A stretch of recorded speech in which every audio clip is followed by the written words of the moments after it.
Advertise with CLTV. Through CLTV, you can now have your very own TV commercial for your business at a reasonable cost. And not only is your business authenticated by a reliable and trusted TV station, you can also reach our captive audience through CLTV's various digital media platforms at the same time. Contact us to avail of these exciting advertising opportunities.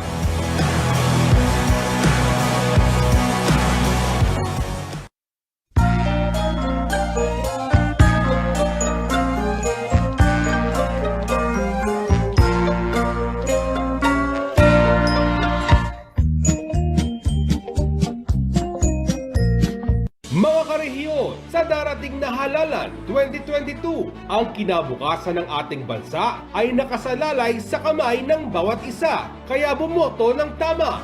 Ang isang botante ay maaaring bumoto ng isang presidente at isang vice-presidente.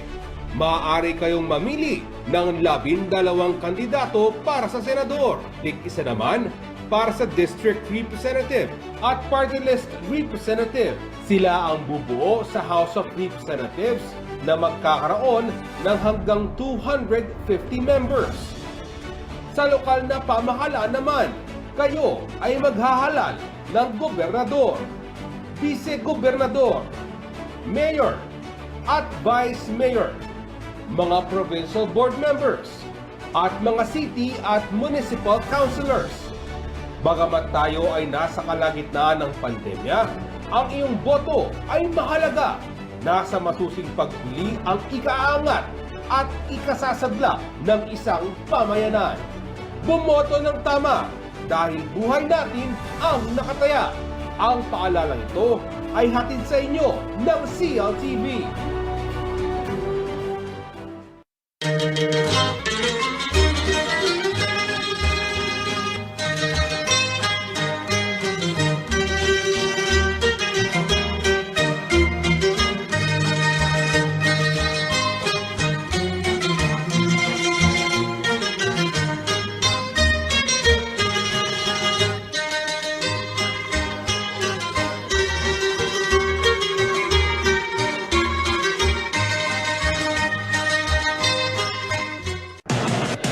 Take full advantage of the power of TV and digital media when you advertise with CLTV. Through CLTV, you can now have your very own TV commercial for your business at a reasonable cost. And not only is your business authenticated by a reliable and trusted TV station, you can also reach our captive audience through CLTV's various digital media platforms at the same time. Contact us to avail of these exciting advertising opportunities.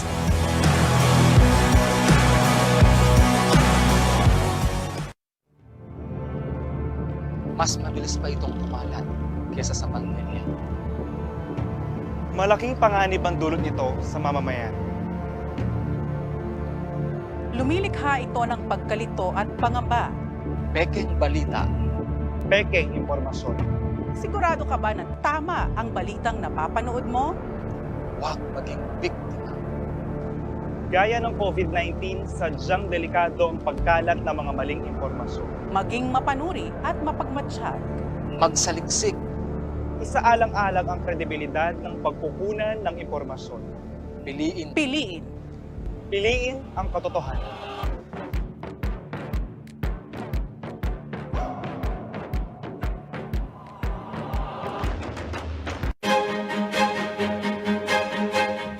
Para sa most development-oriented talk or discussion program, ang pinili na Scott-ista ay ang So to Speak COVID-19, Bigat ng Laban, Pasa ng Kababaihan ng CLTV 36.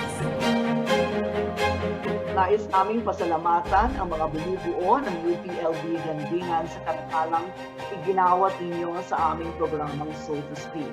Nais ko rin gamitin ang pagkakataong ito upang ipahayag ang taus-pusong pasasalamat at pagpapahalaga sa lahat ng mga women health workers at mga kababaihan sa mga komunidad.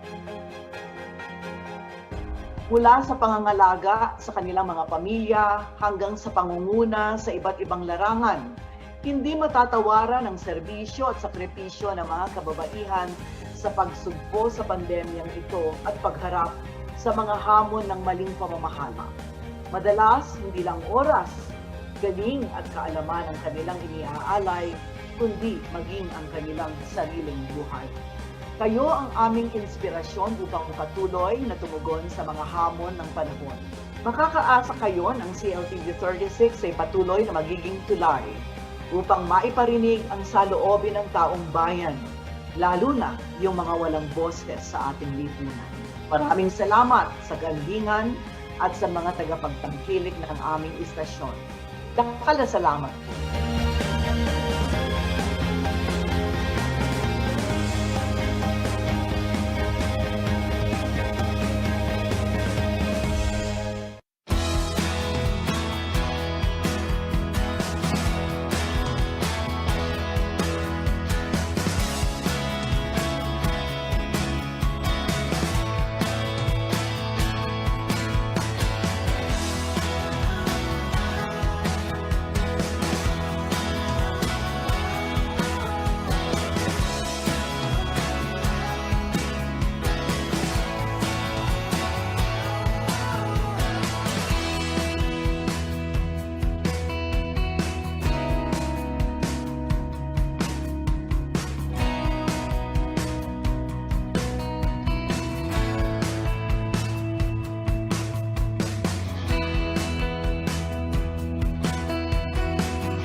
bawat boto ay mahalaga dahil ito yung pagkakataon na pantay-pantay ang tingin sa bawat Pilipino. Ito yung pagkakataon na pantay-pantay na may karapatan tayo para ihalal yung mga gusto natin manungkulan sa gobyerno.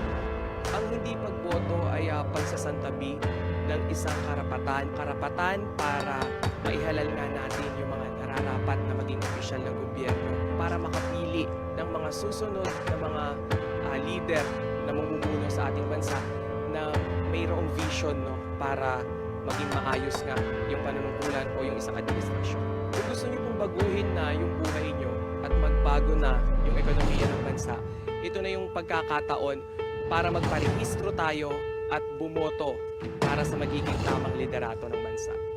Rehistrado na ako para bumoto. Ikaw!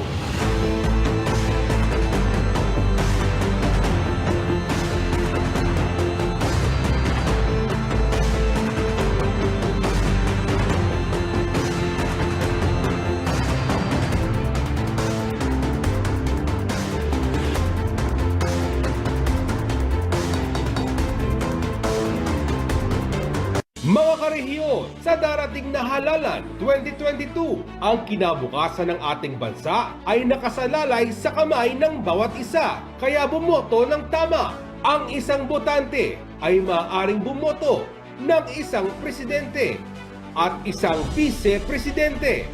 Maaari kayong mamili ng 12 kandidato para sa senador, tig-isa naman para sa district representative at party list representative. Sila ang bubuo sa House of Representatives na magkakaroon ng hanggang 250 members.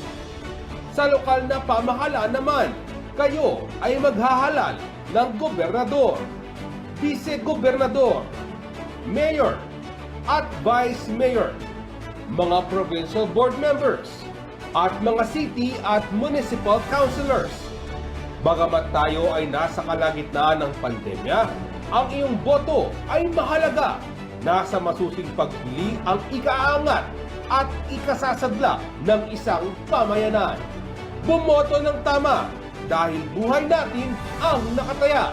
Ang paalalang ito ay hatid sa inyo ng CLTV. Kung nabakunahan na, maaari na bang itigil ang pagsusuot ng face mask, face shield at iba pang minimum public health standards? Kahit na maaaring maprotektahan ka ng bakuna mula sa symptomatic at moderate severe COVID-19, maaari ka pa ring mahawa at makahawa. Ipagpatuloy ang minimum public health standards para sa karagdagang proteksyon sa sarili at mga mahal sa buhay. Ugaliin pa rin magsuot ng face mask at face shield. Madalas na maghugas o mag-sanitize ng kamay. Iwasan ang matataong lugar at laging dumistansya ng 1 metrong layo sa isa't isa.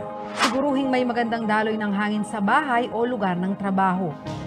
Patuloy na sundin ang minimum public health standards kahit na bakuna na. Ang paalalang ito ay hatid sa inyo ng CLTV.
Welcome back!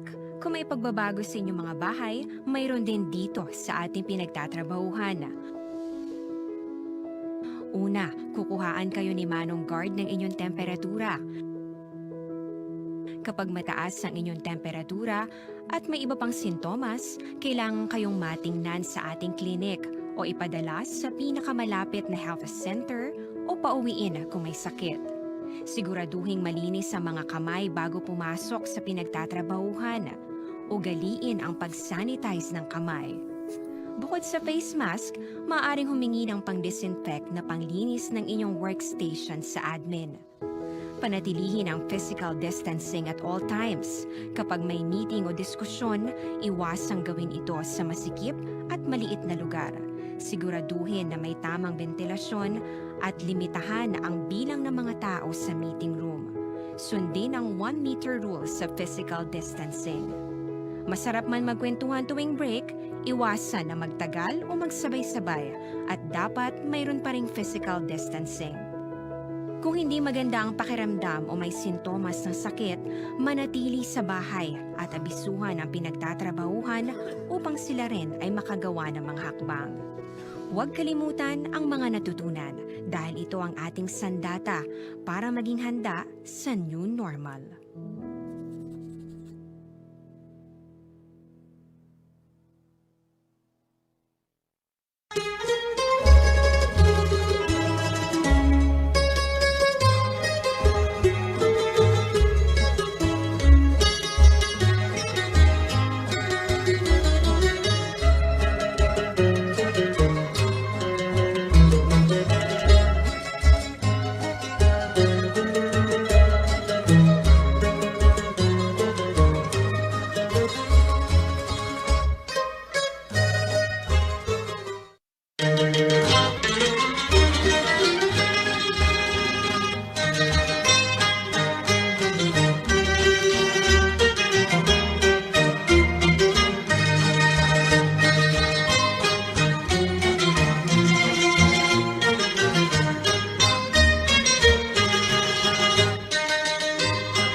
Bilang isang cultural officer o isang tourism officer, napakalaking gawain ang ipalaganap ang pinagdaan ng kasaysayan ng aming bayan. Ito ang pangunahing gawain na tiyakin na ang bawat mamamayan ay may kaalaman sa kanyang pinagdaanan at may pagmamalaki sa kanyang kultura at tradisyon. Gayon din ang sining at kahusayan ng bawat mamamayan na maaaring pagmulan ng yabang o pride bilang isang Bulakenyo.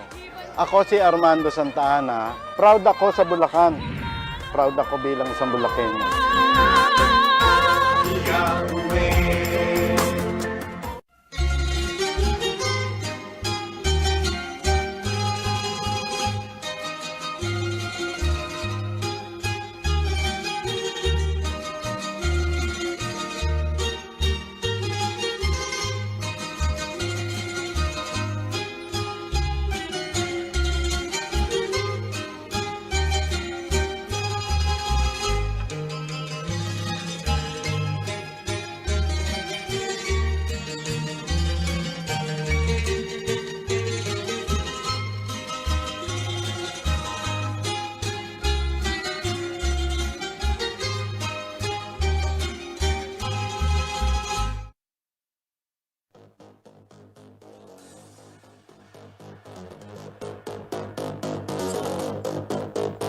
Magandang hapon, Central Luzon. Oras na naman po para sa Balitaan. CLTV 36 Balitaan. Kayo ho'y nanonood. Live po tayo ngayon dito sa ating programa. Kahit kahapon, live po tayo. Yung mga kabalen at mga karehiyon natin dyan na tapos na yung long weekend. Balik trabaho na ho. Kumusta ho kayo dyan? At naway nasa mabuti kayong kalagayan. Naway hindi ho kayo na-traffic kaninang pagpunta sa inyong mga dapat patutunguhan, lalong-lalo na yung mga lumuwas bilang long weekend ngayon. At may mga nakita ako mga kaibigan na nakapamasyal, nagawa pang makapamasyal at nakakaingit nga eh. Pero alam nyo ho, bukas na yung ilang puntahan, gaya na lamang sa Baguio City, kaya pwedeng-pwede na ho makapamasyal. Yun nga lang, dapat tiyakin po ninyo na kayo ay susunod dun sa mga health and safety protocols. Dahil alam niyo naman, bagamat bahagyan ng nagluluwag yung mga protocols at unti-unti nagbubukas ang ekonomiya at mga establishmento, hindi pa rin ho nawawala yung banta ng COVID-19 at nandyan pa rin ho sa ating paligid, no? Yung virus. Para pag-usapan ho natin yung mga balita ngayong hapon, araw ho ng Martes ngayon, November 2, ano? Ito ho yung mga naglalakihang balita na dapat niyong malaman sa oras na ito. Ito ho, paggunita ng undas sa syudad ng San Fernando, Pampanga, naging matiwasay at payapa ayon sa Siposco. Mamaya ho, makakapanayam natin si Kuyang Louie Clemente, yung chief, no, ng City Public Office Safety Coordinating Office dito ho sa San Fernando, Pampanga. At syempre, makakasama rin natin si Paulo G. May dala siyang balita. Ito ho yun. Higit 80 katao na nagparehistro sa San Simon, Pampanga, na-reject ng COMELEC matapos hindi dumalo dun sa mga hearing na isinagawa ng election board. Ano?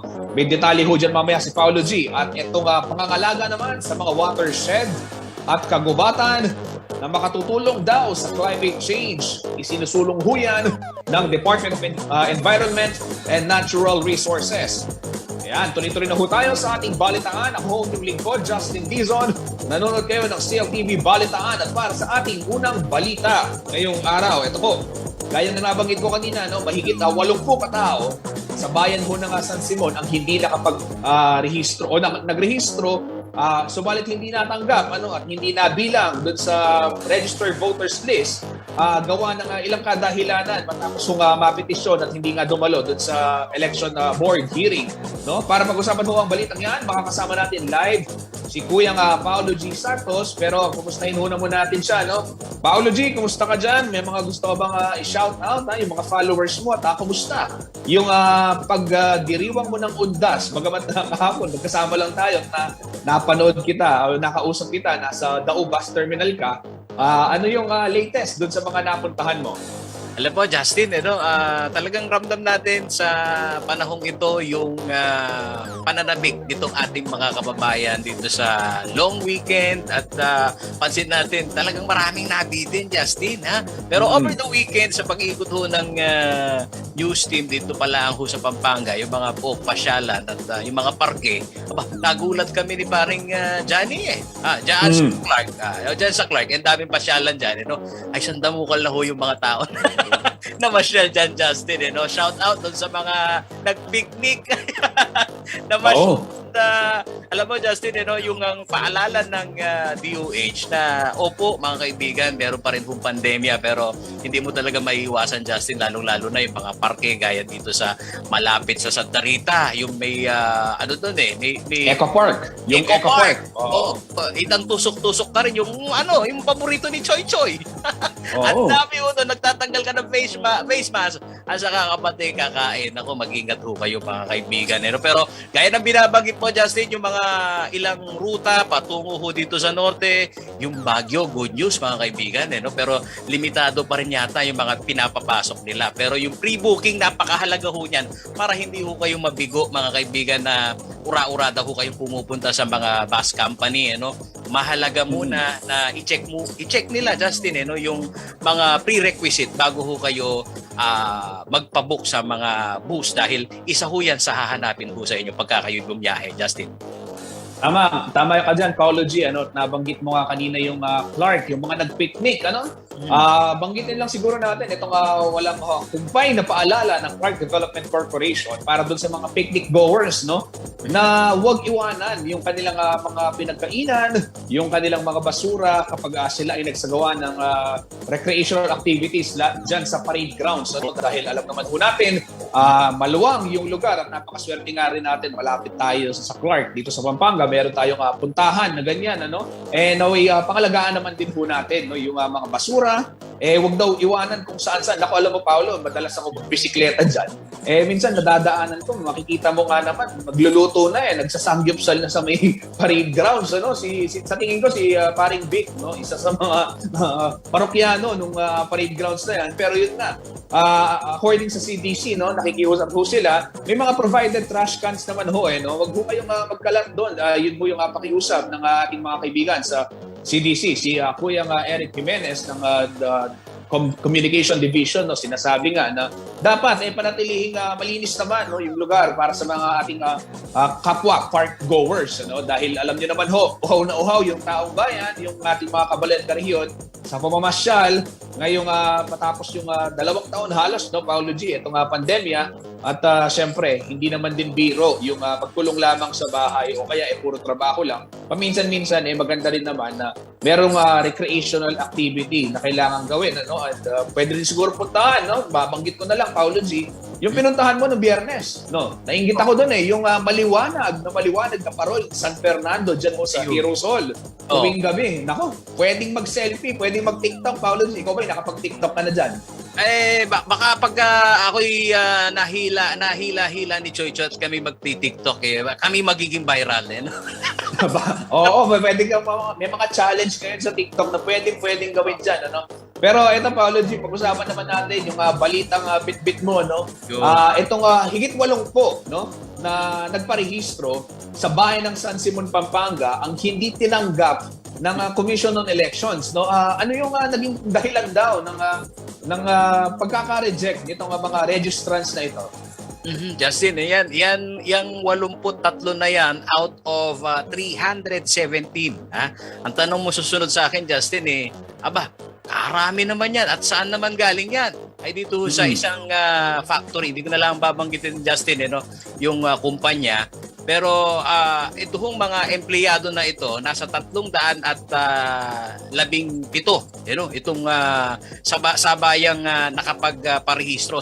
Yung timeline dyan, Justin, simula nung July to September 30. At ito nga nagprotesta, Justin, ay nakitaan na yung ilang irregularidad gaya nitong mga ID, no, na kinakailangan kapag ikaw nakapagparehistro o magpaparehistro, dapat yung residente ka doon sa munisipyo kung saan ka bumoboto. Pero ang binabanggit nga ni Jonel Sunga, itong election officer 3, no, ng COMELEC, itong poll body, meron daw, Justin, sa mga nagparehistro na 317, yung 83, ang unang disqualification na nakita, yun, na technical, inabisuhan sila pero hindi nakapag-attend ng hearing, at yung ilan din daw dito ay hindi na konektado sa naturang kumpanya, ahol na kung tawagin, at nakikita din nila, Justin, na hindi nakapagpresenta ng mga hininging dokumento na patunay na sila ay residente dito sa Barangay San Isidro, sa compound ng kanilang kumpanya, pinaglilingkurang kumpanya. Pero depensa naman nitong nasa higit 200, Justin, na-justify nila yung kanilang ID, na company ID yung ipinresenta, Justin, at kino-contest daw kung sakaling yung barracks maikukonsider na residential. Pero ayon naman nga sa COMELEC, kinumpirma din natin kay Attorney Elmo Duque, ang ARD natin dito, Assistant Regional Director dito sa Region 3, yung barracks daw, Justin, maikukonsiderang residential area, no? Pwedeng i-honor yan, at alam mo, Justin, dito pa sa argumento na paano ito kasi parang hakot, di ba? Ganun yung impression nung nagprotesta, parang hakot. Teka lang, sandali na. Pag binanggit ko yung kumpanya, Justin, alam mo naman, mainit ang politika dyan, kaagad-agad magkakaroon ng ideya yung mga taga San Simon, kung sino ba ang nakakating dyan, wag mo na unang banggitin, Paolo G, Pero ito ang aking katanungan, meron bang susunod na hakbang na gagawin yung COMELEC para dito sa mga registrants na ito? O kaya naman yung kampo ng mga registrants, may pagkakataon pa ba na maituwid nila yung mga dapat nilang ituwid, o di kaya masumite or may maihabol? Kaya para naman sa gayon, hindi rin mapagkait yung karapatan nila o yung kanilang kagustuhan na makaboto sa darating na halalan. Kasi hindi birong bilang to, Paolo G, yung 83 na pinag-uusapan natin, maliit lamang yung bayan ng San Simon at ilan lamang yung mga botante. So medyo strategic din yung usapin ng bilang ng mga botante ganyan, Paolo G. Totoo ka dyan, Justin. No? At isa nga sa medyo nahihiwagaan ako, pero sabi nila, nandun na talaga sa guidelines yun. Kapag ka ikaw, pagka naiprotesta ka, Justin, sakali botante ka, sabi ni Atty. Elmo Duque, pagka may nagprotesta sa'yo, botante ka, syempre, alam mo na, meron ka ng slip, no? Alam mo, registered ka na. Paano kung merong nagprotesta sa'yo? Susulatan nila at aabisuhan nila kung saan yung address mo. Kung hindi nakarating sa iyo yung impormasyon, nagkaroon ng hearing, hindi ka naka-attend, automatic talaga, Justin, wala ka na.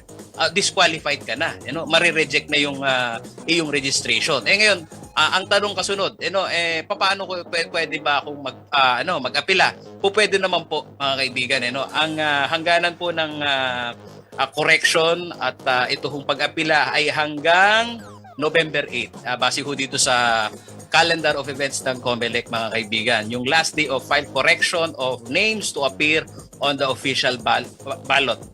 Pati na ho, including yung mga voter registrant, sabi ho ni Atty. Elmo Duque. Pero kapag ka ho, mga kaibigan, na ito hong apila, dun pala ang sa ERB, dito sa election registration board, sa level pa lang ito, hindi nagkasundo, Justin, pwedeng magsampa sa municipal trial court. So, doon gugulong yung pagdinig sakali ho na ma-question. Ito hong integridad, nito pong mga botante, registered voters, na sadyang napaka-komplikado ng usapin nito, Justin, dahil sinasabi mo nga, sa isang lugar na matindi ang banggaan ng politiko o maraming mga kandidato, napakahalaga po ng numero. Pero Justin, ang maitatanong mo sa akin, kumusta ba yung kabuuan nitong mga registered voters natin dito sa San Simon, Justin? Tumaas ng 5,000. Noong nakaraang midterm election, nasa 37,000 lang sila. Samantalang ngayon, Justin, sa pagwawakas nito voters registration, ay sumampa sa higit 43,000. Yung mga registered voters na Simonia. Justin.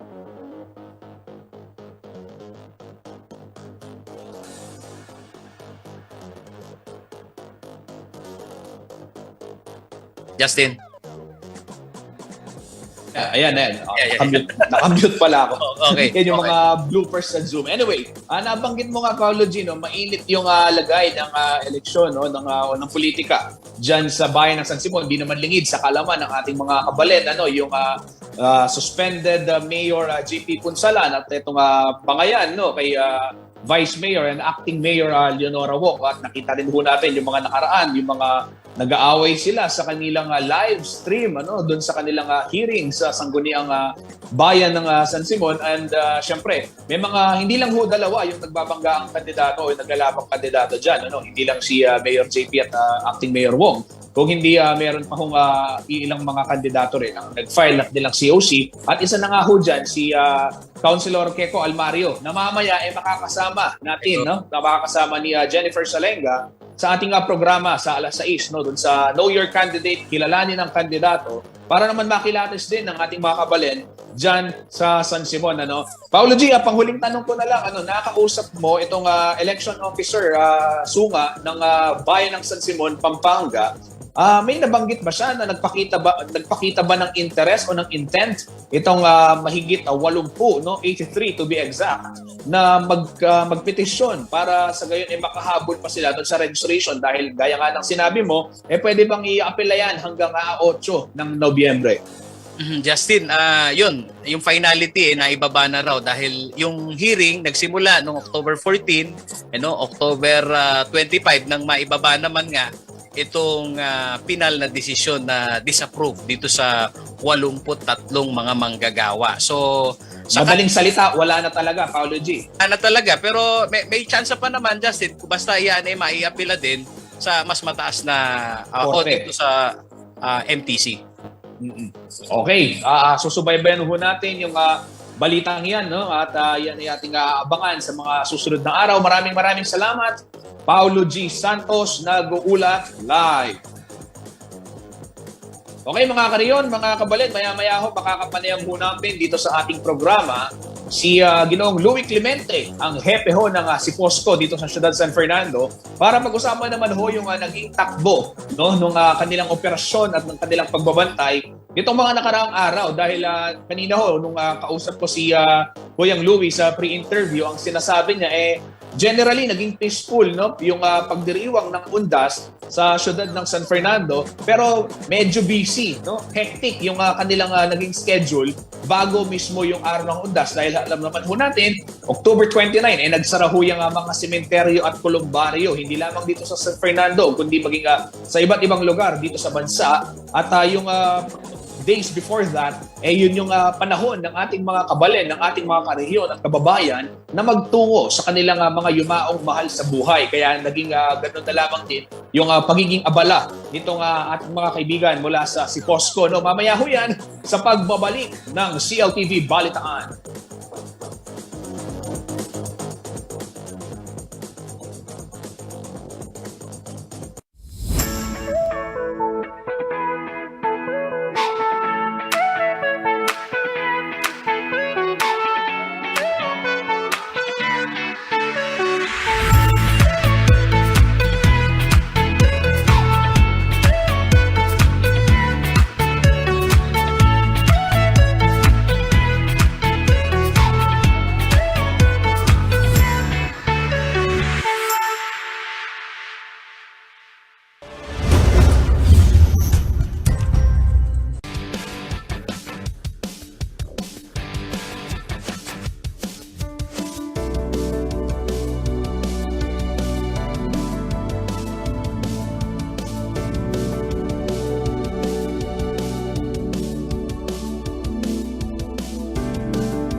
Reliable auto service brought closer to you at the Clark Freeport Zone.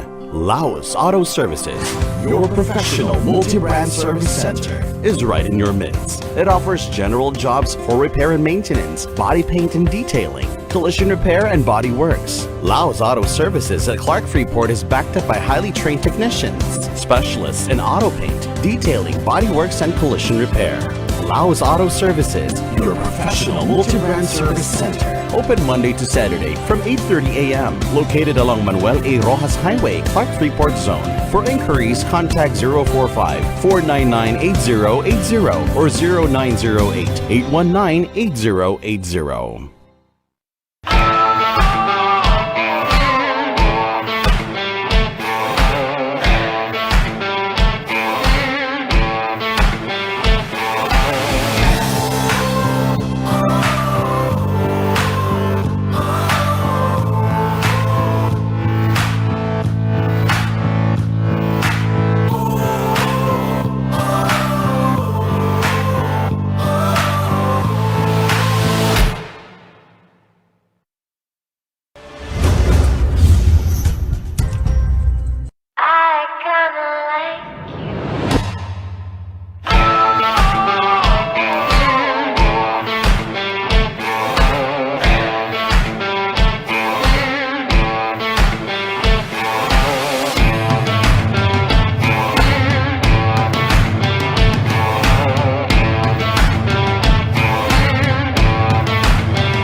Take that journey now with a Changhe Journey MPV M60. Changhe. Change your drive.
Okay, ayan mga kabalay, nagbabalik ho tayo sa CLTV Balitaan, ano? At silipin muna ho natin yung daloy ng trapiko sa mga pangunahing lansangan ho dito sa ating syudad San Fernando. Ang nakikita ho ninyo ngayon ay live na kuha ng ating kasamang si Paul Bara dyan sa may MacArthur Highway at yung traffic light ho, no? Yung Lazatin Boulevard, ayan ho, nakikita niyo yun yung tanggapan ng PhilHealth, no? At yung fast food chain dyan sa may Dolores, no? Yan ho yung San Agustin na nga yata ito, kung di ako nagkakamali, kung tawid mo ng traffic light, ano? Pero ito ho, isa ho yan sa mga busy areas, no? Mamayang alas 5, pagdating ho ng rush hour. Pero sa ngayon, medyo maluwag-luwag pa yung ating mga kababayan, no? Naway maging ligtas ho kayo sa inyong pagbiyahe. Yung mga nagtutungo, ito, yung mga nakikita ho natin sa ating screens, yan ho yung papunta ng norte, no? Sa may San Agustin, San Isidro, hanggang Angeles City na yan, dire-diretso ho yan. At dun sa kabila naman dun, sa may bandang naging kanan, sa bandang itaas, yan ho yung papunta naman ng Lazatin Boulevard ho yan, papunta ho ng Heroes Hall at syempre sa Provincial Capitol, Tagos, doon sa ating downtown o sa Kapampangan, Palengke, Palengking Luma. Mga kabalen, para ho mapag-usapan pa yung naging sitwasyon o yung sitwasyon ng trapiko at hindi lang yun, yung naging sitwasyon ho ng pagdiriwang ng undas, no? Dito sa ating syudad San Fernando. Makakasama ho natin ngayon sa ating programa live ngayong hapon si Ginoong Louie Clemente, ang hepe po ng City Public Order and Safety Coordinating Office ng Syudad San Fernando, Pampanga. Magandang hapon sa iyo, Sir Louie. Welcome sa Balitaan. Bumati ka muna sa iyong mga followers. Alam ko, marami ka rin mga gustong i-shoutout. Yes, magandang hapon na Sir Justin. At magandang hapon po sa lahat ng ating mga kasyudad at yung pong ating mga taga-subaybay ng CLTV Balitaan. Of course, shoutout po sa aking mga kasamahan sa CPOSCO at sa aking Local Housing and Settlement Division. Muli po, isang magandang hapon po sa ating lahat. Ayan, sir, no, alam naman natin, gaya nga na nabanggit na ko kanina, ang mga tropa ho ninyo dyan sa Siposco, isa sa mga pinakamasipag at talagang pagod, busy na ating mga katuwang sa kalsada dahil gaya nga ho ng sinasabi ko, dito pag nadadaan ako sa may Panings, no, yung sa Tilabastagan, talagang makikita mo, tatlo-tatlo na, katirikan ng araw, kalakasan ng ulan, hindi ho sila umaalis. Ano? At doon sa mga kapwa ko driver na minsan, umiinit ang ulo dahil sinasabi daw nila, traffic daw kasi may enforcer. Naku, hindi naman ho natin yung kanilang trabaho. Ito ho, hindi naman din biro na tumayo sa gitna ng kalsada, dumadaan yung mga truck, dumadaan yung mga motor. Cut dito, cut doon. Mainit ang araw, sikat ng araw at malakas ang ulan. Kaya, sir, maraming salamat ho sa inyong serbisyo. At syempre, saludo kami dun sa mga kasamahan ho ninyo at sa inyo rin dyan ho sa ginagawa ninyong pagbabantay ng ating mga lansangan. And speaking of pagbabantay, sir, kumusta ho ang naging undas? No? Alam natin, sarado yung sementeryo. Wala ho bang mga nagbatigas na bumisita sa kanilang mga yumao dun sa mga nakarang araw na sarado ho yung mga sementeryo? Yes, una po, our appreciation, Sir Justin, dun po sa appreciate po ninyo sa mga trabaho ng ating mga enforcers. Now, with regards to traffic po and yung ating celebration po ng ating undas or yung daon, relatively po ay naging payapa po ang ating pagdiriwang po ng ating daon or undas. Gawa nga po ng tayo po ay naglabas ng anunsyo sa publiko na starting October 29, actually hanggang bukas po ay sarado yung ating mga sementeryo. Dito po sa Ciudad San Fernando ay meron po tayong 12 sementeryo pinantayan, 6 na pagpubliko at 6 na pribado. And relatively po masasabi ho natin na naging tahimik po, payapa. And yung pong traffic natin, of course, since hindi po nakapunta doon sa mga nabanggit na araw yung ating mga kasyudad sa kanilang mga mahal sa buhay sa iba't ibang cemetery sa syudad, hindi ho ganun naging kabigatan yung ating traffic. Actually, naranasan ho natin yung traffic prior ng ating October 29 bago magsara itong mga sementeryo. For obvious reasons siguro dahil nga po inunahan na po ng ating kasyudad yung pagpunta sa mga sementeryo bago ito isara. Opo. Pero sir, yung mga bagong yung mga previous days before the closure of this said cemeteries, no? Mas marami ba yung lumabas ngayon kung ikukumpara ho natin nung nakaraang taon na alam naman natin meron na rin pandemya, doon kasi ngayon meron ng bakuna kaya siguro sinasabi ng mga tao mas tingin nila mas ligtas na rin ho yung paglabas. Yes, it's a good observation, Sir Justin. Actually po, mas marami po yung naitala nating nagpunta sa ating mga kasyudad, mga kababayan, sa kanilang mga sementeryo. And actually kami ay nabulaga nga nung last weekend, Sabado at Linggo yun, kasi ang aming pong paghahanda talaga ay prior ng October 29. Pero siguro po nag-anticipate na itong ating mga kababayan na magpunta na lang ng mas maaga sa kanilang mga cemetery. Kaya po yung October 2 kasi, November 2 kasi ay naideklara pang may pasok. Kaya siguro, Sir Justin, sinamantala nila na mas maaga siya magpunta. On our part, yun nga, dahil nakaready naman po kami, nakaranas tayo ng pagbigat ng trapiko ng mga araw na yon. Bukod sa rush hour na, talagang kapansin-pansin ang dami ng mga sasakyan na nagpunta po sa mga sementeryo natin. Ayan, sir, nabanggit nyo na rin na yung November 2, ngayong araw, balik pasok na, no? So, kumusta ho? Kaninang umaga, yung naging kalagayan ho ng ating mga pangunahing kalsada, gawa nung tapos na yung long weekend, maraming nagsibalikan na sa trabaho, lumuwas, o di kaya naman bumiyahe papunta dito para magtrabaho din. Ano ho yung naging observation ho ng inyong tanggapan, sir, ngayong unang araw ng pasok sa buwan ng Nobyembre? Actually, sir, it's as usual, an ordinary day po. Sabi ko nga, siguro dahil nga maaga na silang nakapunta sa mga sementeryo at maaga na rin nakapagbalik sa kanilang mga probinsya. So kanina naging okay naman po. The usual rush hour traffic na natin nararanasan, yan naman po ay tumatagal ng 1 oras, 1 oras at kalahati. After that, back to normal naman na tayo. Isang kagandahan yan dito sa ating syudad na very predictable po yung ating traffic dito sa city. Pwera na lang po kung may mga ongoing constructions. Apo.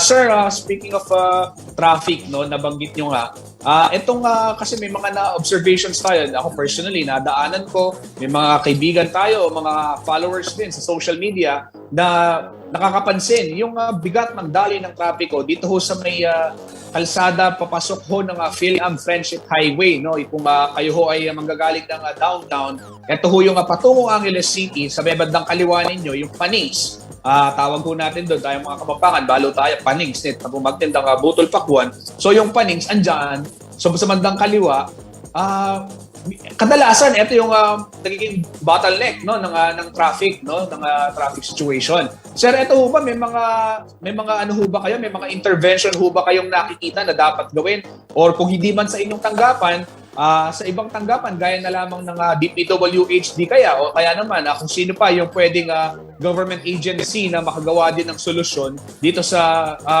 kondisyon na to, dahil papunta ho yan ng Clark alam naman ho natin, isa ho dun sa programa ng Administrasyong Duterte rin yung pagpapagawa ng mga kalsada papunta dyan sa Clark, dahil isang economic center yan ng ating lalawigan, at hindi lang ng Pampanga, hindi lang na Central Luzon siguro, maging ng buong bansa, sir. Yes, sir.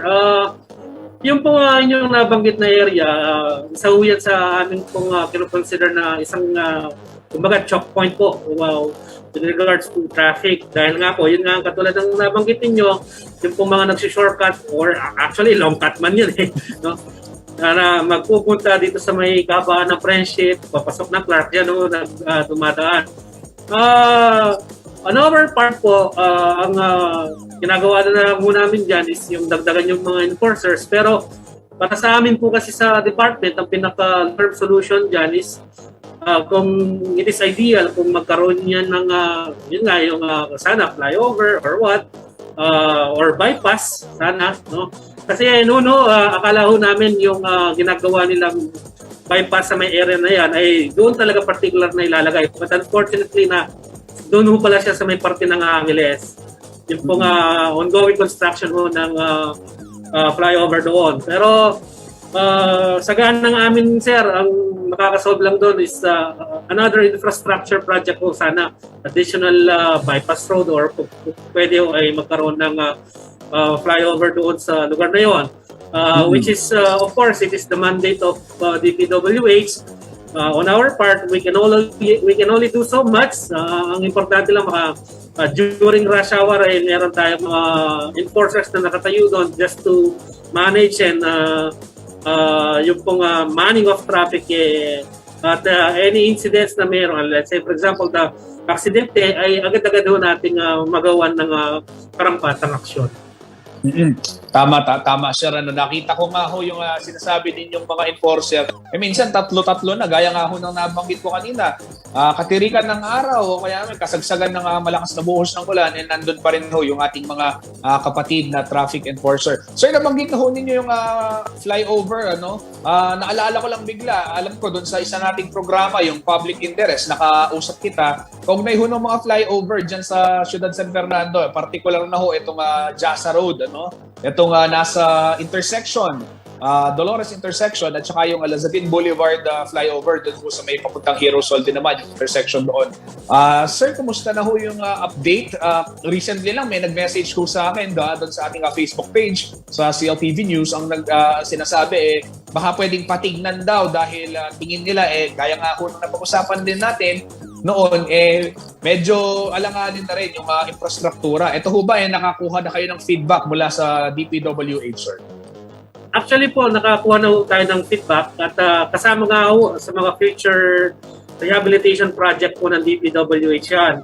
Gawa nga lang po nung na-bring up po natin sa kanila to ay yun nga ang main reason is budgetary constraints.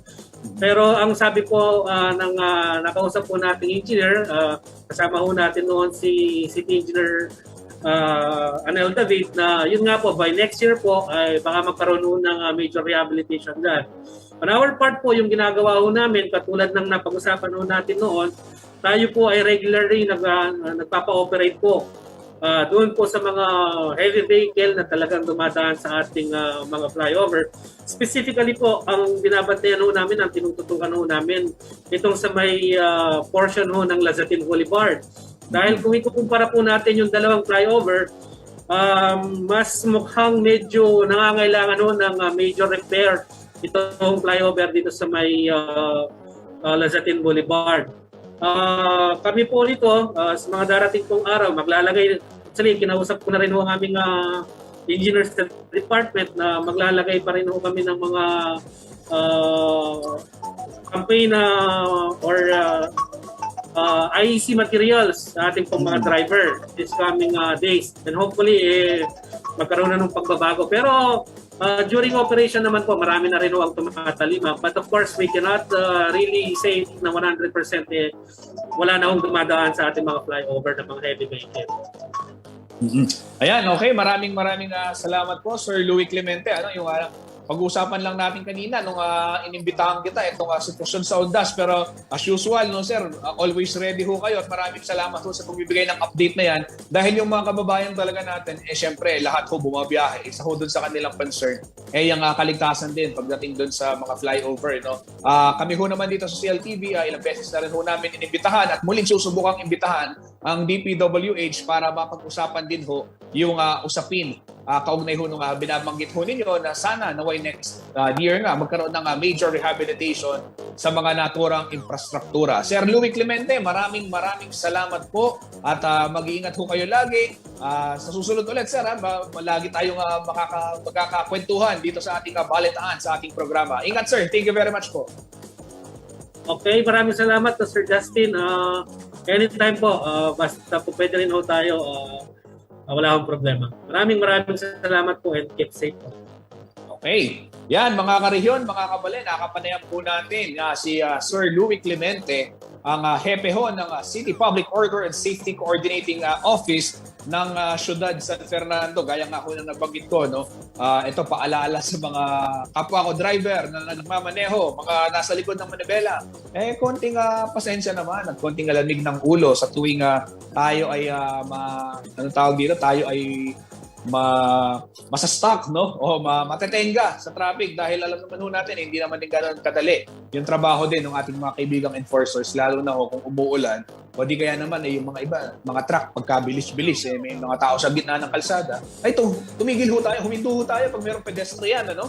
Lalong-lalo na dyan sa mga kahabaan ng MacArthur Highway. Mga kabalen, mga karehiyon, sa atin hong pagbabalik, makakasama naman natin si Rainiel Pawig para pag-usapan ho itong issue ng drug testing na iminumungkahi para sa ating mga presidential candidates, no? At sino-sino nga ba yung mga payag at sino naman yung alanganin diyan sa planong yan? Malalaman ho natin yan sa pagbabalik ng CLTV Balitaan.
Magandang araw, Maya Payaldo.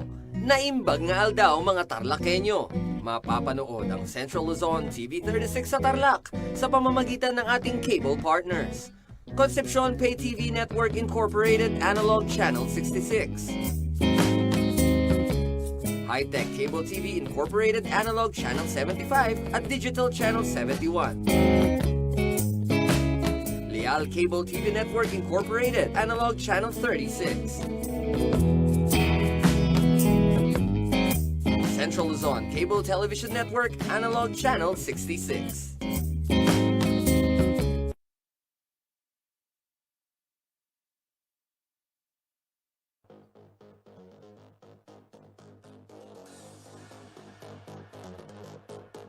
Nagbabalik po ang CLTV Balitaan. Ito mga kariyon, bago po tayo magpaalam, dadaanan na natin itong isang balitang bitbit no, ng ating kasamang si Rainiel Pawid.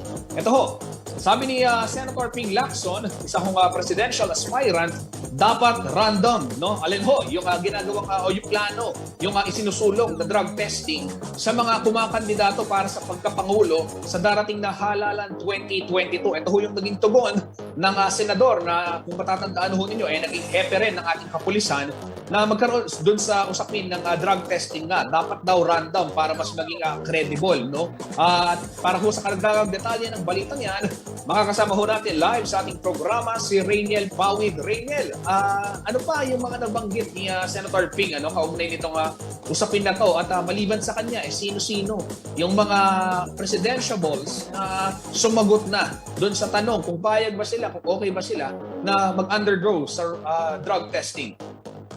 Tama ka dyan, no, Justin. Una-una, magandang hapon muna sa ating mga tagapanood. Noong ng isang linggo ay sinabi na ni Senator Ping Lacson at presidential aspirant Ping Lacson yung kanyang side dito nga sa isinusulong na drug testing para sa mga presidentiable. Sabi niya, pabor siya dahil wala naman daw masama kung sasailalim silang lahat dito nga sa drug testing kung wala naman din silang itinatago. Ipinunto pa nga nitong dating hepe ng pulisya na never pa siyang gumamit o na-involve sa anumang issue nga nitong illegal na droga. Kung kaya't malakas daw yung kanyang loob, anytime, anywhere, parang CLTV ay pupunta raw siya para nga magkaroon ng ito nga, sinusulong niya rin yung mandatory testing para mas maging credible ito nga pagkuha nga ng naturang test na ito. Bukod kay Senator Ping Lacson, ng iba pang mga presidentiable na nagpahayag na rin ng kanilang pagsuporta dito sa drug testing ay si Vice President Leni Robredo. At sinabi pa ni Vice President Robredo na hindi lamang siya ang willing, kung hindi ang buong slate ng Robredo Pangilinan, no? Tandem. Yung buong slate na yun ay willing daw na mag-undergo nga nitong drug testing.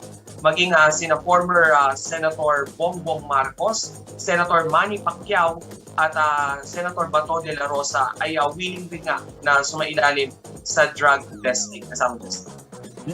Rainiel, itong naging pahayag ni Senator Lacson, sinabi niya ito doon sa kanyang pagdalo, no, sa ating mga kabalen dyan sa bayan ng Mexico, Pampanga. Pero maliban doon sa usapin ng drug testing, Rainiel, ano pa yung ipinunta nitong butihing senador? At ano yung mga bitbit niyang plataforma doon sa ating mga kababayan nung siya ay tumungo sa balen ng Mexico? Gaya ng ibang mga presidential aspirant, una nila talagang pinupuntirya itong ang maayos na COVID response sa buong bansa. Pero ang pinupunto ngayon ni Senator Ping Lacson ay ang mabilis na rollout ng COVID vaccines dahil yung iba raw ng mga bakuna ay malapit na nga ma-expired. So better na mas mapakinabangan ng mas maraming Pilipino, lalo na't nagkakaroon ng vaccine shortage sa ibang bahagi ng bansa. At may singit ko lang pala, no, kasamang Justin, at maging si Partido Demokratiko, no, si Partido Action Demokratiko Standard Bearer Manila Mayor Isko Moreno ay sang-ayon din pala sa drug testing na ito. At dyan sa mga nabanggit kong presidential aspirants na yan, dalawa, o si Senator Ping Lacson at si Mayor Isko Moreno ay nag-anunsyo dito mismo sa Pampanga, sa Boat Beach Province ng Pampanga, na mahigit 1.4 million registered voters. Kasama nila. Okay, maraming salamat Rainiel Pawid, nag-uulat live para sa detalye ng balitang yan. At mga kabalen, mga kariyon, magpapaalam na ho kami ni Rainiel at ng ating mga kasama dito sa CLTV Balitaan. Pero mamayang alas 6 ho ng gabi, makakasama nyo naman si Jennifer Salenga para pag-usapan din at mabuo yung iba pang detalye, no, ng mga balitang kailangan nyong malaman, importante sa inyong pang-araw-araw na buhay dito ho sa Central Luzon. Pero kung nais ho ninyong magpatuloy ang ating balitaan, maaari ho kayong mag-like, mag-follow at mag-subscribe sa ating mga social media pages na makikita ho ninyo sa inyong mga TV screens. Pwede rin ho kayong pumunta sa ating YouTube channel at CLTV36 Official at maging sa ating website www.cltv36.tv. Mapapanood po nationwide ang mga programa ng CLTV via Signal Channel 115 at sa ating 39 cable partners dito ho sa kabuuan ng Central Luzon. Kabalen, sa ngalan ho ng bumubuo ng News and Current Affairs ng CLTV, ako ho si Justin Dizon, ito ang CLTV Balitaan. Bukas ho ulit, alas 3 ng hapon. Mag-iingat po kayo lagi.